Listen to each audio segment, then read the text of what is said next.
Hello everyone. Today we will continue this poem Among School Children by William Butler Yeats with the stanza 5. So let's start with the stanza 5. In stanza 5 में क्या है? What youthful mother, a shape upon her lap, honey of generation had betrayed, and half must sleep shriek, struggle to escape, and recollection or the drugs decide, would think her son did she but see the shape, what 60 and more winter on its head, a compensation for the pang of his birth or the uncertainty of his seeing forth. So इसमें speaker क्या बता रहे हैं?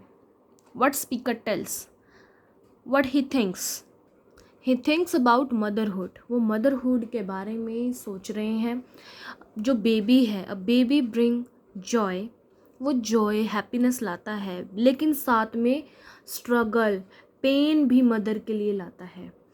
अगर mother ये देख पाती कि what her child would become at age 60, अगर मदर ये देख पाती कि उसका जो बेबी है वो 60 एज में क्या बनेगा, क्या होगा उसका, तो क्या उसकी वो सेम फीलिंग, क्या वो जॉय, वो हैप्पीनेस वो फील कर पाती सेम? तो इसमें जो मदर की जो फीलिंग्स है ना, वो मिक्स्ड हो जाती. इस स्टेंजा में ये था. Let's next stanza 6. Plato thought nature but a man that plays upon the ghostly paradigm and of things shoulders.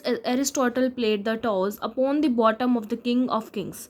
Would famous golden-eyed Pythagoras fingered upon a fiddlesticks or a string what a star sang and careless muses heard. Old clothes upon old sticks to scare a bird. अब इसमें वो recalls करते हैं philosophers को. कौन से philosophers? Plato, Aristotle, Pythagoras. They gave wisdom and knowledge. उन्होंने क्या दिया था? विजडम एंड नॉलेज दी थी. But still their theories were imperfect. लेकिन अभी भी उनकी जो थ्योरीज है ना, वो इम्परफेक्ट है, परफेक्ट नहीं है. Life can not be fully explained bye philosophy. जो लाइफ है वो फिलोसफी ने पूरी तरह से एक्सप्लेन नहीं करी है. ठीक है, इस पैरा में तो यही था. ठीक है, कि जो ग्रेटेस्ट थिंकर्स हैं वो भी नहीं एक्सप्लेन कर पाते लाइफ को कम्प्लीटली. एक मिस्ट्री है एक तरह से. उनको भी नहीं पता है कि व्हाट हैपन नेक्स्ट, क्या हो सकता है, क्या होगा. They don't know. Stanza 7. Both nuns and mothers worship images, but those the candles light are not as those that animate a mother's wives, but keep a marble or a bronze repose, and yet they do break hearts. Oh presence that passion, pity, or affection knows, and that all heavenly glory symbolize. Oh self-born mockers of man's enterprise. अब इस stanza में क्या show करा गया कि जो दोनों nuns और मदर्स हैं वो love symbols, images like holy statues और इमेजेस ऑफ चिल्ड्रन के, but these are lifeless compared to real people. Even जो ब्यूटिफुल इमेजेस हैं वो भी can not stop the heart from breaking when faced with real sore. लेकिन जो beautiful images है ना, वो भी हमारे हार्ट को स्टॉप नहीं कर पाती हैं.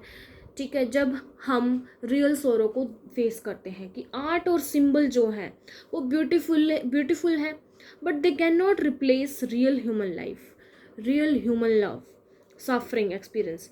आर्ट और सिंबल भी ब्यूटीफुल हैं, लेकिन वो भी हमारे रियल ह्यूमन लव को, हमारे सफरिंग्स को, हमारे एक्सपीरियंस को रिप्लेस नहीं कर सकते.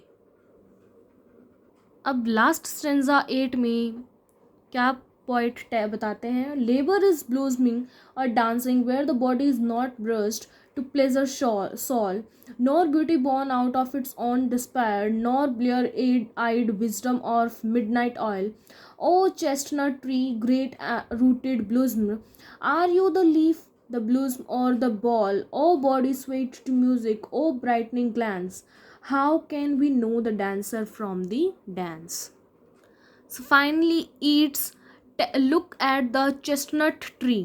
अब वो चेस्टनट ट्री की तरफ देखते हैं, the tree has roots, trees की रूट्स हैं, पत्तियां भी हैं, फ्लावर्स भी हैं उस पर, ऑल पार्ट्स वर्किंग टुगेदर, सारे एक साथ काम कर रहे हैं। He compares this to human life, अब वो ये फ्लावर को, इसको किससे कंपेयर कर रहा है? ह्यूमन लाइफ से। ह्यूमन लाइफ जैसे कि उसकी बॉडी होगी, सोल, ब्यूटी, विजडम, ये सारे एक दूसरे से कनेक्टेड हैं। लास्ट में वो अपने थॉट्स से, फेमस थॉट्स एंड करता है कि how can we know the dancer from dance, हमें कैसे पता है कि जो डांसर है वो डांस से है। The dancer and the dance can not be separate, कि जो डांसर और जो डांस है वो सेपरेट नहीं है। जस्ट लाइक ऐसे ही जो लाइफ है और उसके एक्सपीरियंसेस हैं वो सेपरेट नहीं है, they all are connected. So here all the 4 stanzas are completed. If any student have any doubt, you can comment me, I will clear all your doubts. Thank you.